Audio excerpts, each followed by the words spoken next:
아침 묵상에 오신 여러분들 환영합니다. 오늘은 바리새인의 누룩이라는 제목을 가지고 마가복음 8장 14절부터 21절 말씀을 같이 한번 나눠봤으면 좋겠습니다.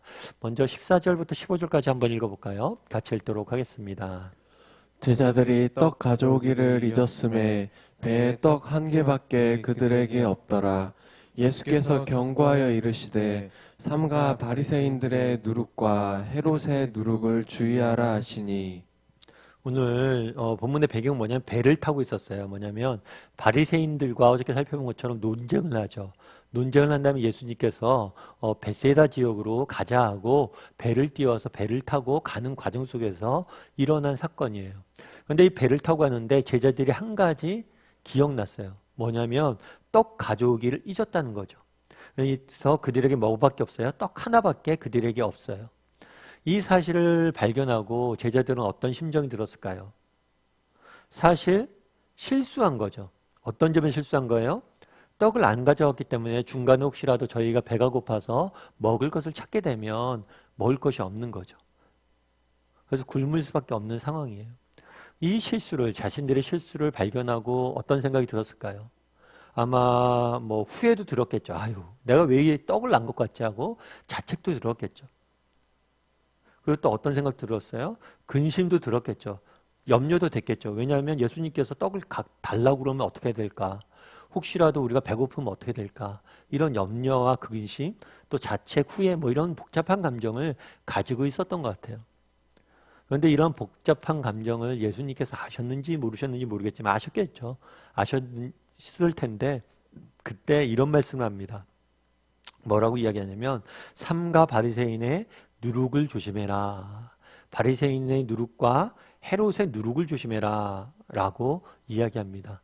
그런데 이 누룩은 뭘까요? 누룩은 오늘날로 하면 이스트라고 아마 하는 것 같아요. 저도 뭐 요리를 좋아하는 편이 아니라 잘 모르는데 우리가 빵 같은 거에 이스트를 넣으면 어떻게 됩니까? 빵이 부풀죠. 그래서 이스트 조금만 넣어도 빵이 굉장히 많이 부풀어요. 그래서 아마 빵을 부풀게 하는 도구로 쓰이는 거였던 것 같아요. 그런데 오늘 본문에 보면 바리새인의 누룩이라고 되어 있잖아요. 사실은 바리새인들이 뭐 빵집, 제빵사도 아니고 빵 만드는 일을 하는 사람들이 아니었어요. 그래서 이 바리새인의 누룩, 헤롯의 누룩이라고 이야기한 건 뭐냐면 이것은 아마 그들의 주장이나 가르침이겠죠. 계속해서 바리새인들은 예수님을 대적해서 잘못된 주장을 하고 가르침을 합니다. 그래서 이런 바리새인들의 주장과 가르침을 조심하라 라는 취지에서 이런 말씀하신 거예요. 그렇다면 왜 하필이면 누룩에 비유했을까요? 그냥 바리새인의 가르침이라고 이야기하지 않고 아까 이야기했던 것처럼 이 누룩은 이스트예요. 이 누룩은 굉장히 작지만 작은 것이지만 뭐예요? 큰 변화를 가져오는 거예요. 그래서 지금 당장은 바리새인의 가르침이나 주장이 작은 것처럼 보이지만 그것에 조심해야 된다는 거예요. 사실 이거는 우리도 마찬가지죠. 우리는 세상 속에 살면서 끊임없이 이런 세상의 가치관이나 이런 것에 영향을 받습니다. 그런데 이런 것이 굉장히 작은 것일 수 있지만 결국에 우리의 삶을 무너뜨리는 건 뭐예요? 이런 작은 것들이 쌓여서 결국에 우리 삶을 결정짓는 거예요. 그래서 이 작은 것들을 조심해야 된다는 거예요.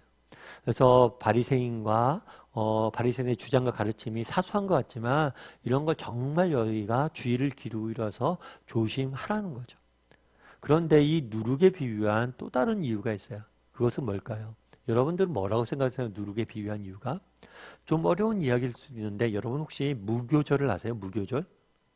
무교절을 아마 들어보신 분들도 있겠죠. 근데 무교절은 언제냐면 6월절이 지나고 일주일간의 기간이에요. 근데 유대인들은 이런 절기를 만들어서 과거에 하나님께서 행하신 일을 기억하는 경우들이 있었어요. 이 무교절은 축제 기간입니다. 특별히 뭘 기억하는 거냐면 출애굽 사건을 기억하는 거예요. 출애굽 사건을.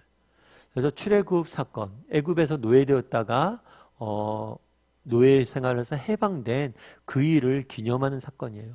그래서 유대인들에게 굉장히 중요한 사건이고 축제일입니다. 절기예요.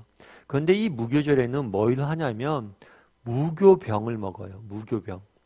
무교병이 뭐냐면 이 누룩이 들어가지 않은 빵이에요. 누룩이 들어가지 않은 떡빵이에요. 그래서 여러분들 빵 중에서 떡 중에서 이렇게 딱딱하고 얇은 떡이 있어요. 빵이 있어요. 그게 무교병이에요. 그래서 여러분들 우리가 성찬식 할 때 보면 쓰는 빵이 있는데 그게 무교병이에요. 무교병. 그래서 누룩을 쓰지 않고 얇고 딱딱한 그런 빵을 먹습니다. 그렇다면 왜 이날에 누룩을 쓰지 않을까요? 왜 무교병을 먹을까요? 그것은 우리가 출애굽한 것이, 우리가 구원받은 것이 우리의 노력이나 힘으로 된 것이 아니라 오직 전적인 하나님의 은혜임을 강조하기 위해서 그런 거예요. 그날에 바리새인들의 주장이 그런 거였거든요. 뭐예요? 바리새인들은 율법을 지키고 전통을 지켜서 자신의 힘과 능력으로 뭐에 이르는 거예요? 하나님이 원하시는 선에 이르는 거예요. 그런데 그렇지 않다는 거예요. 너희의 힘과 능력으로 이루어질 수 있는 건 없다는 거예요. 정말 우리가 구원받는 것, 하나님의 백성이 된 것, 우리에게 영생이 주어진 것은 오직 하나님의 은혜로 이루어진 것이다 라는 사실을 보여주기 위해서 무교병 때, 무교절 때 무교병을 먹는 거예요. 그래서 예수님께서 바리새인의 누룩을 조심하라는 것은 그런 거예요. 바리새인이 주장하는 저런 주장들, 인간의 힘과 능력으로 구원받을 수 있다는 것은 잘못된 것이고 너희가 따르면 안 된다라고 경고하신 거죠. 그래서 궁극적으로 하나님이 주신 구원은 오직 믿음으로, 은혜로만 구원을 얻을 수 있다는 사실을 알려주길 원하셨던 것 같아요. 그런데 재밌는 건 뭐냐면 이 다음에 제자들이 보인 반응이에요. 예수님께서 바리새인의 가르침을 조심하라고 이야기했잖아요. 그런데 뭐라고 답했는지 16절하고 17절 말씀 같이 한번 읽어볼까요? 같이 읽도록 하겠습니다. 제자들이 서로 수군거리기를 이는 우리에게 떡이 없음이로다 하거늘 예수께서 아시고 이르시되 너희가 어찌 떡이 없음으로 수군거리느냐 아직도 알지 못하며 깨닫지 못하느냐 너희 마음이 둔하냐. 제자들이 뭐라고 얘기하냐면 떡이 없기 때문에 저런 말씀하셨다. 누룩 이야기를 하니까 사실 상식적으로 보면 바리새인의 누룩을 조심해라. 이게 떡이 없다는 얘기가 전혀 상관이 없잖아요. 그런데 왜 제자들은 이런 이야기를 했을까요? 그것은 당시 제자들의 마음 상태를 알려주는 거예요. 앞서 이야기했던 것처럼 제자들은 어떤 상태에 있었어요? 근심과 걱정에 사로잡혀 있었죠. 그러다 보니까 이것에만 관심이 있는 거예요. 떡에만 계속 관심이 있다 보니까 예수님이 어떤 얘기를 해도 떡으로만 들리는 거예요. 우리도 마찬가지죠. 우리도 이 땅을 살다 보면 어떤 거에 하나 꽂히잖아요. 하나에 딱 집중되잖아요. 그럼 그 생각밖에 안 나요. 모든 게 그걸로 깔때기라고 요즘 많이 이야기하죠. 그 얘기만 계속 하는 거예요. 그런 경우들이 우리가 많아요. 그래서 저는 사실은 기도하거나 말씀 보거나 어떤 모임을 할 때 그런 기도를 좀 많이 해요. 하나님 정말 이 시간만큼은 세상의 염려나 걱정거리를 내려놓고 온전히 하나님 앞에 집중했으면 좋겠다. 왜냐하면 이런 것들 계속 우리가 마음에 담고 있으면 딴 생각밖에 안 되는 거예요. 여러분 우리가 예배 드릴 때 또 말씀 볼 때 기도할 때도 마찬가지예요. 여러분 정말 예배 드리고 말씀 보고 기도하는 것 자체를 위해서 기도하시대요. 무엇을 위해서 기도해야 되냐면 내려놔달라고. 온전히 하나님에게만 집중하게 해달라고. 그랬을 때 정말 하나님이 주시는 그런 은혜들과 깨달음이 있는 거예요. 왜 그렇게 집중할 수 있는지 아세요? 우리가 하나님이 우리의 마음을 알기 때문이에요. 우리의 상태를 알기 때문이에요. 예수님께서는 이렇게 이야기하세요. 그 다음에 19절과 20절 말씀 같이 한번 읽어볼까요? 같이 읽도록 하겠습니다. 내가 떡 5개를 5,000명에게 떼어줄 때에 조각 몇 바구니를 거두었더냐 이르되 12이니이다. 또 7개를 4,000명에게 떼어줄 때에 조각 몇 광주리를 거두었더냐 이르되 7이니이다. 그러니까 예수님께서 오병이어 사건을 먹이시고 또 4,000명의 사람들을 먹이셨잖아요. 그 사건이 있은 지 얼마 안 지나서잖아요. 근데 너희가 왜 그걸 기억 못하냐? 왜 떡이 없다고 걱정하냐? 내가 있는데 너희가 설마 내가 너희를 굶기겠느냐? 라고 이야기한 거예요. 사실은 예수님께서 처음부터 아셨어요. 처음부터 이들이 떡이 없음으로 인해서 염려하고 근심하고 있었던 걸 아셨어요. 그래서 바리새인의 누룩을 조심하라고 이야기한 거예요. 왜요? 은혜라는 게 은혜.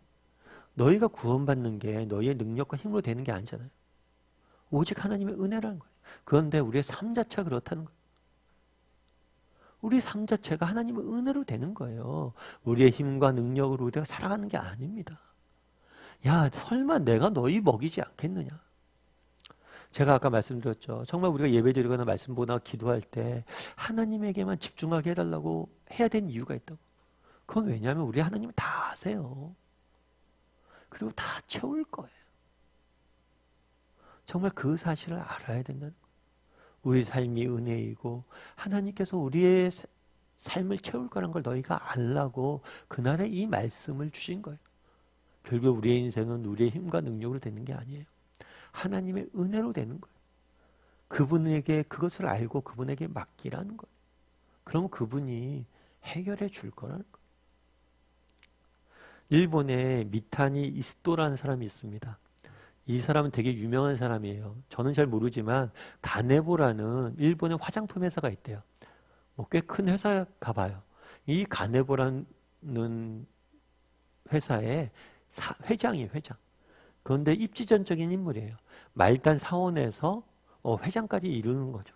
한 번은 이 사람이 이제 쓴 책에서 그런 얘기를 해요. 물은 거죠, 사람들이. 뭘 물었냐면, 어떻게 당신은 이렇게 말단 사원에서 회장이 될 수 있었습니까? 그랬더니 이 사람이 그런 얘기를 해요. 제가 아내를 잘 둬서 그렇습니다. 그래서 아내가 뭘 했는데 아내 덕분이라고 그럽니까? 뭐 아내가 회장 딸이었습니까? 그랬더니 아닙니다. 제 아내는 예수님을 믿는 그리스도인이었습니다. 그래서 내가 이 아내와 결혼한 다음에 아내의 전도를 받아서 예수님을 믿게 됐습니다. 그런데 내가 예수님을 믿은 다음에 직장생활 할 때 정말 말단 사원이었을까 얼마나 고민이 많았겠어요. 직장생활 쉽지 않았겠죠. 그래서 늘 고민하고 있었대요. 그런데 우리 아내가 자기한테 그런 얘기를 했대요. 여보, 너무 염려하지 말라고. 그리고 출세 그런 거 안 해도 된다고. 그리고 혹시라도 잘리면 어떠냐고. 잘리면 나랑 같이 그냥 예수님만 전도하면서 다니자고. 정말 다 하나님께 맡기고 아무 신경 쓰지 말라고. 그런 얘기를 했대요. 사실 뭐 이런 얘기하기는 쉽지가 않죠. 출세하지 말고 회사 잘려도 괜찮다 이렇게 얘기하는 아내 많지 않잖아요. 그런데 사실 뭐 또 아내가 그렇게 얘기한다고 우리가 막 사는 남편들도 아니겠죠. 그런데 그때 이 아내의 말을 듣고 참 그런 생각이 들었대요. 어떤 생각이 들었냐면 하나님이 아실 텐데 좀 맡기라는 거죠. 내가 이때까지 살아왔던 거 내 힘과 내 능력으로 된 거 아닌데 내가 뭘 이렇게 염려하고 걱정하나? 그날에 예수님께서 제자들이 떡 없음으로 인해서 걱정하실 때 주시고자 했던 말씀이에요. 야, 은혜 아니냐, 은혜 사는 게. 뭘 그렇게 염려해? 내가 먹일게. 염려하지 마라. 이 예수님의 마음을 좀 알았으면 좋겠어요. 오늘 하루 살아가면서 정말 우리의 삶이 은혜임을 다시 한번 돌아봤으면 좋겠습니다. 진짜 삶이 은혜라고 나는 생각하는지.